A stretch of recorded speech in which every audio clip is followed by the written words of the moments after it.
bringing education and bringing awareness to other people in the real world is so important, and it gives the caregiver a sense of empowerment.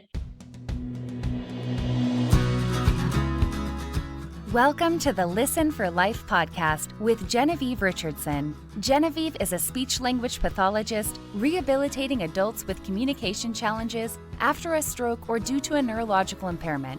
Living with aphasia is hard. Caregiving is hard. You are not alone. Get equipped with knowledge from experts in the field and professionals you need to know. We'll hear stories and experiences from others who are navigating life with aphasia. So, put your earphones in and take a walk outside. This isn't just a podcast. This is a community, a resource, and a support system. We're in this together. Do life.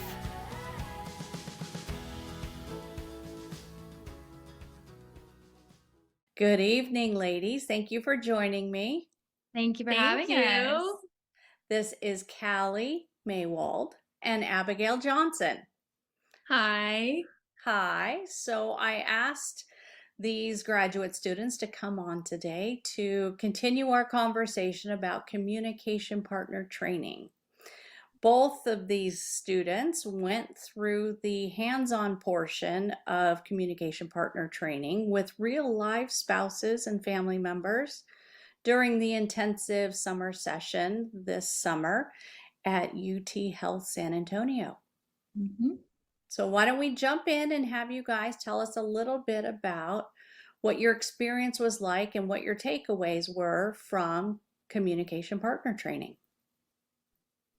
We started off and we provided just basic education about what aphasia was. A lot of the caregivers and family members had never heard of aphasia prior to their loved one's diagnosis. And so we just talked about what aphasia was, different comorbidities that occur with aphasia, and then we got right into the communication partner training aspect. And I think it was a really good way to start off, just to make sure that we were all on the same page. We all had just a basic understanding of what aphasia was. And we really emphasized that it's not a loss of intellect or intelligence. It's just a language disorder that happens secondary to a stroke.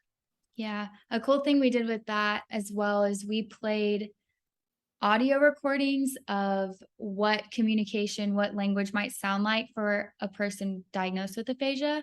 And I think that brought in a lot of insight for the caregivers, for the people in the community that came to the training, so that they could understand this is what the person with aphasia is hearing. This is how they're hearing you. And this is why they're not potentially understanding what you're saying sometimes. Yeah.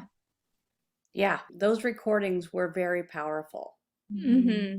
And I love that perspective. So let's go back for a second and talk about how in depth did you go into characterizing aphasia? We just provided basic facts about it. We didn't go too far in depth. We know as graduate students that there's a lot of different kinds of aphasia affecting different parts of language, parts of communication. And we kind of just provided a broad statement because each of the caregivers, spouses or children or whoever, they had varying levels, varying severities of aphasia. And we just wanted a blanket statement out there just to bring attention. Understood.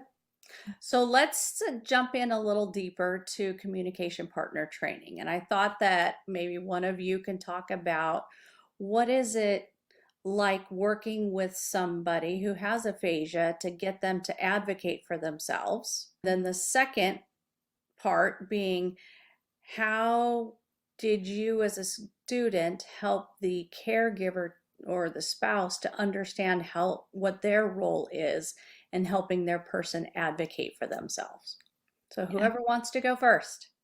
I can start this time. Okay. So I'll cover the patient and self-advocacy. I learned throughout this process that it's very important for the person with aphasia to have a say in their communication abilities and how they want to do it, and a way that they were able to do this in conversation or in any way. They provided a self-advocacy statement, basically just saying that they have aphasia.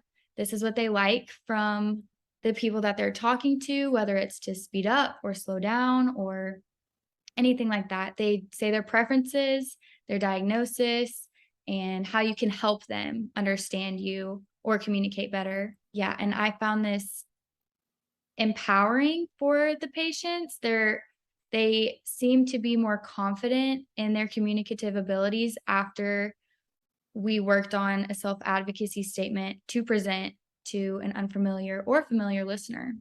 Mhm. Mhm. Do you recall, Callie, your specific client that you worked with over the summer? Do you remember parts of his self-advocacy statement? Yes, I remember my second one, if I can Okay, speak that's on fine. that. Basically, my patient provided examples of his preferences. So he said he would like for his communication partner to be clear and precise, to slow down, to be loud, but not to shout at him. He was very adamant and animated about that one. Because aphasia is not a hearing impairment. Right. Mhm. Hint, hint. Right. He said that it would make him angry whenever people treated him as less than because he wasn't understanding, but it's not that he couldn't hear, and it's not that he didn't know. If they would have taken the steps to communicate his way, how he could understand, then he gets it. It's just connecting all the dots for him. So after we gave him that self-advocacy statement, we practiced it. His confidence levels were through the roof. He presented it to a lot of people and had it almost memorized. Mhm. And we also wanted him to have it not just for communication partners, I get, or caregivers, but if he was out ordering at a restaurant and someone was treating him as though he had an intellect disability or anything like that, he could present parts of his statement, just even, "Please slow down," or, "I have aphasia, give me a second," just so it would set the tone for the conversation instead of anybody assuming intellectual disability. Most of the time, our folks with aphasia just need a split second more to process. Mhm. And the worst thing we can do, but with the intention of being helpful, is to interrupt them by giving them a cue or a hint. Mhm. Sometimes we just have to be quiet. Yep.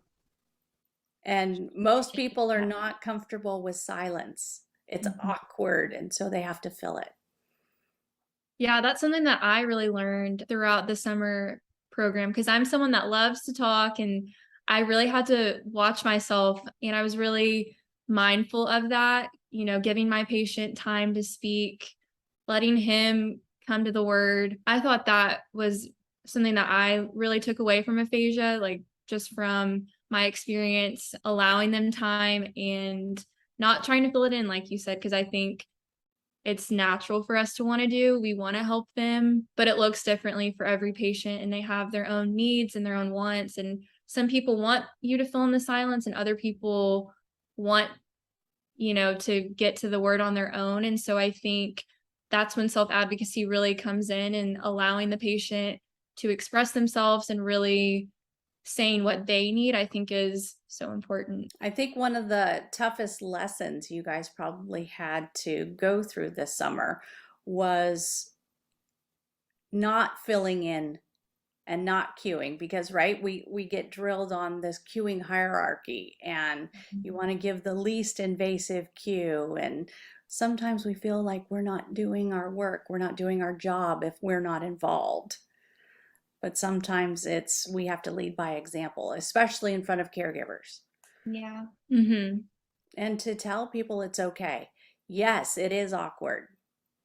Acknowledge it, work with it, but also see how the person is succeeding Mhm. when you do give them that little extra time and space. With my patient, we had a caregiver that wanted to cue also. Like, she had her own way of cueing, and we stepped in and said, "We would love for you to cue him, but this is the, like, ladder that we're gonna climb."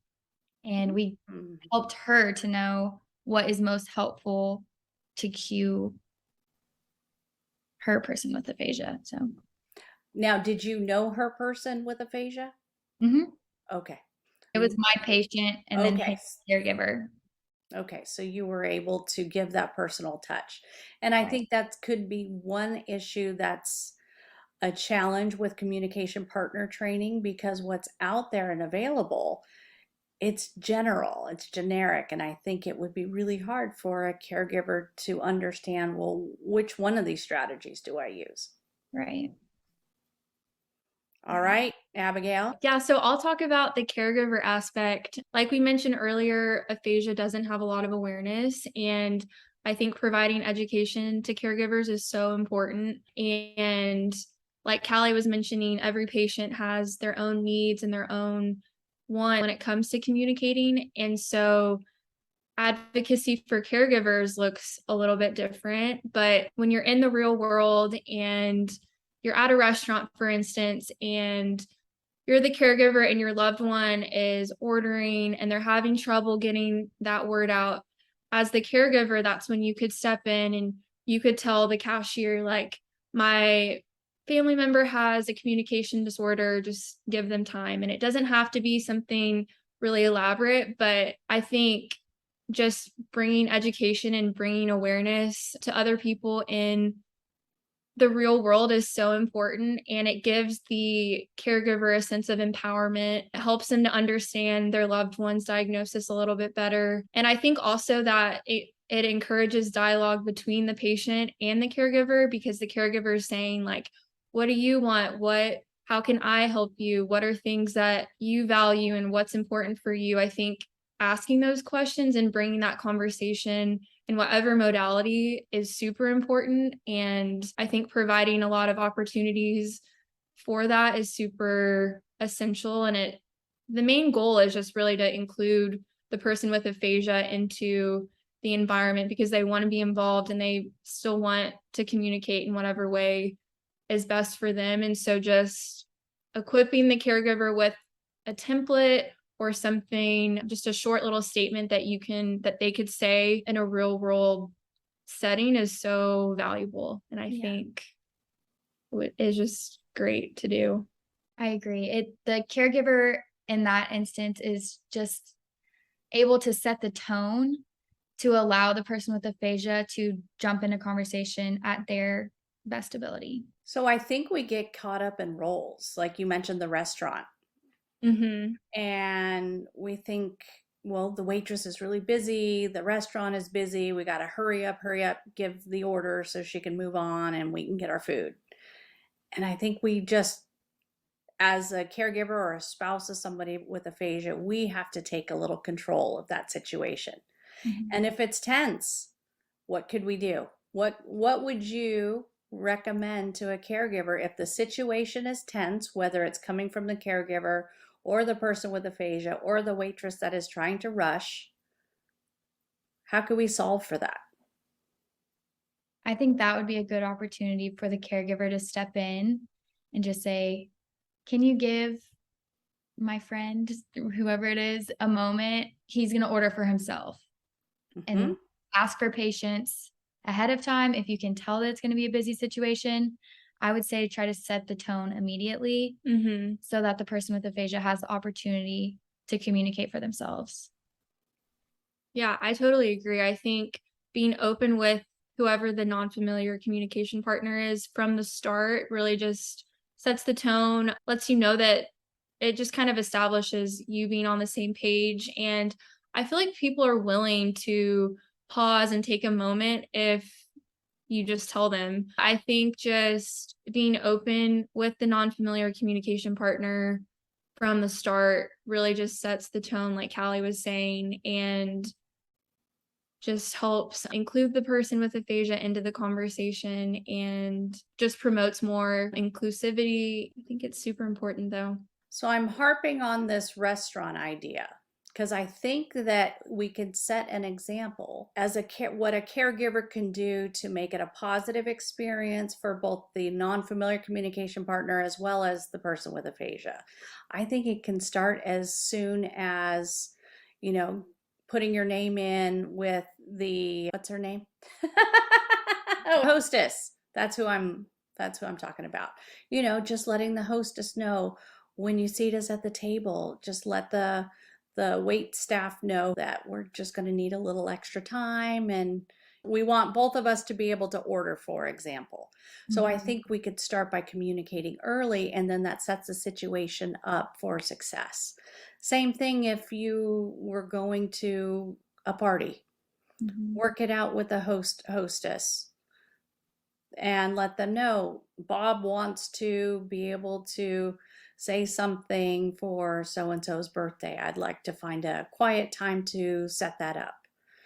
Just letting people know an expectation and how they can help specifically, instead of getting in the situation and kind of deer in the headlights and not being able to cope right at that moment. Right. Definitely. One of my patients that I worked with this summer mentioned that whenever he's at a restaurant, other people try to order for him that are sitting at the table because they want to help him. And it's not from a place of them wanting to overpower him or to control. They want to help him. They just don't know what they can do to help him. And so I think that's really when the patient self-advocating for themselves is super important, and doesn't have to be anything super elaborate. It can just be, I have aphasia, I have a communication disorder, and I need more time. It doesn't have to be this whole memorized script. It can be really short, because I think in those kind of settings, you won't really like just recite a script. It would just be little short statements. And I think they're super powerful. Yeah. That's kind of the beauty of them too, is they're so specific to the patient's needs. They can say whatever they want, as short or as long as they want it to be. I had one patient that had a very short one, just give me time. And then I had another patient who had a big long one listing all of his expectations, because that's what he wanted. He wanted everyone to know how to best communicate with him. But I think that's the cool part, is that they're so tailored to their specific needs and their wants in communication. Terrific. All right. So before we wrap up, this summer was your guys' first time working hands-on with a client. What did you think the summer session was going to be like? And I know you both did 2 sessions. What did you think it would be like? What did you think in the middle of it? And did it change when you wrapped up? What's your impression of aphasia, doing aphasia therapy, that kind of thing? I came into graduate school very interested in pediatric care. So I went into the aphasia clinic just kind of unsure. I was a little bit intimidated by it. I don't really know why, but I learned throughout that they are so appreciative of your help and any therapy that you can provide for them. They're so receptive to everything that you say so far. And I feel like my eyes were just open to how much they want you and how much they need your help as well. Also, another part that I really liked about it was they have like such incredible stories to their lives, and you get to be a part of bringing them to a place that they once were, or closer to who they feel like they were before their accident. And I don't know, their positive outlook is just so, it fuels my passion, honestly. So I had a great experience. We were tired. We had classes at the same time, but it changed my perspectives on adults. Nice. Coming over to the adult side. Yeah, I agree with Callie. I loved that every patient had their own story and they had a life before their stroke. And I don't know, I just was really impacted by that and very moved by, like Callie was saying, their motivation and just their willingness to work. One of my patients never wanted to take a break. We had to tell him, it's break time. Like, you need to rest your brain for a minute. We love that you're so motivated, but you need a minute to just sit and be still. But yeah, I was just really inspired by not only my patients, but all the other patients that we got to interact with. It was very, very rewarding and fulfilling. And I just loved how functional the goals were. You know, we worked on reading books because my patient wanted to read to his grandchildren. And I loved that. I thought it was very meaningful and important for him. And so that inspired him and motivated him to want to work. But yeah, it was hard, it was long, but it was so worth it, I think, and it's just a great experience. So We also were exposed to so many different ranges of what aphasia looks like for in every situation. We had group therapy sessions for 30 minutes in the morning and an hour in the afternoon. And then we treated independently for 2.5 hours. And so we got to know quite a bit, like 20 plus patients. And I don't know, they were all so inspiring, like you said. And they all were so motivated and they wanted to be there. They want to come back next year. It was very, very heartwarming. Yeah. And it was cool because so we would have the morning meeting where it would be a big group of however many patients, 10 or whatever the number was. And then our patients would meet in like smaller little groups and we would have like conversation, just a smaller group setting. And I thought that was really, really cool. And I loved it. It was awesome. Groups are a great way to work on generalization of skills and practicing on other people. And I think for folks with aphasia, to see that aphasia is different for everybody and the grass isn't always greener.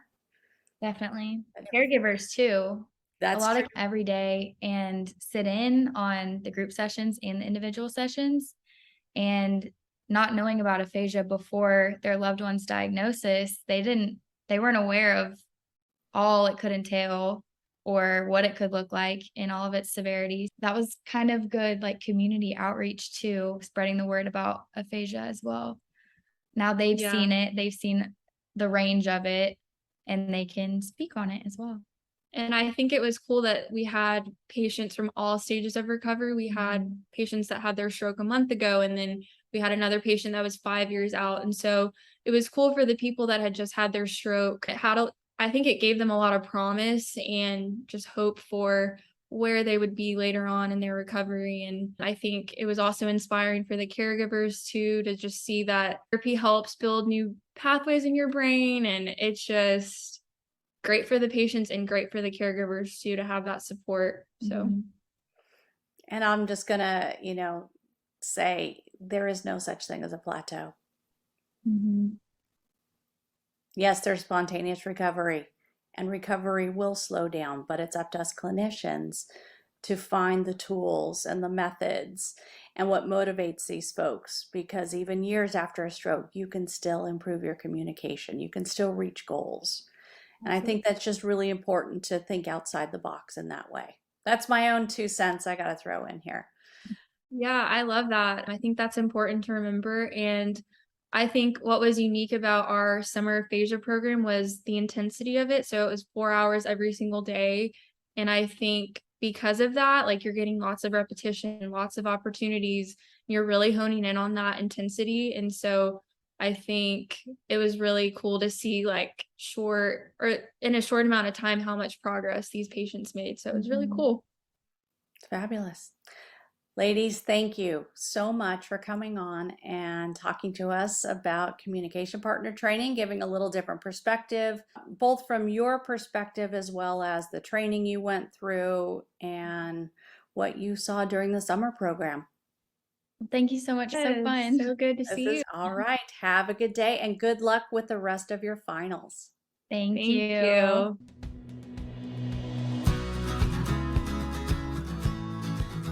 Thanks for tuning in to the Listen for Life podcast. We hope you feel empowered and supported. Head over to listenforlifepodcast.com to see the show notes with links and information from today's episode.